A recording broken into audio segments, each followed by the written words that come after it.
เอาเป็นว่าไปเริ่มกันเลยกับข่าวนี้ได้ว่าเป็นผลงานเพลงใหม่แกะกองที่ปล่อยออกมาให้ได้ฟังกันสดๆฮ้อนๆในสไตล์ลูกทุ่งบ้านนาส่วนว่าจะเป็นผลงานของศิลปินท่านใดเอาเป็นว่าไปติดตาม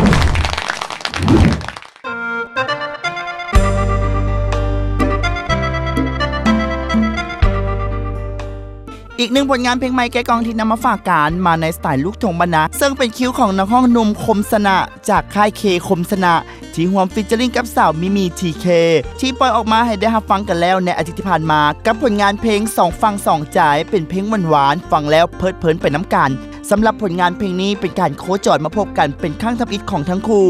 ที่สำคัญไปกว่านั้นผลงานเพลงนี้ปล่อยบ่ถึงอาทิตย์ยอดวิวไหลมาเรื่อยๆถึง 70,000 กว่าวิวกันแล้วถึงการันตีความมวลแบบนี้อย่าลืมกันแล้วกันหาฟังกันได้แล้วทางขึ้นวิทยุทั่วประเทศเด้อและตอนนี้เฮามีมาฝากให้ได้ฟังกันก่อนเสื่อมใจเฮาสองปองดองหากันลื่นแก่นเปรียบดังข้าวเหนียวเสียงแคนห่วมเป็นแฟนหากันเรื่อยมา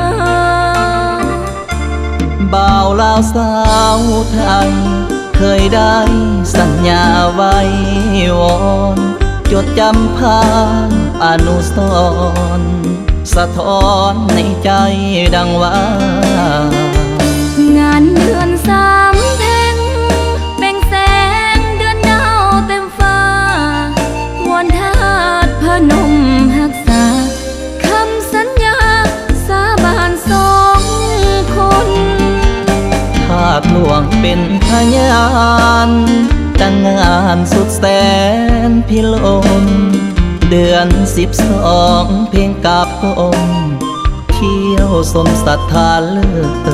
ศล้นประเพณีสืบสานฮีดของแต่บรรพชนอินทาสวรรค์เบื้องบนให้สองคนผูกมิตรสัมพันธ์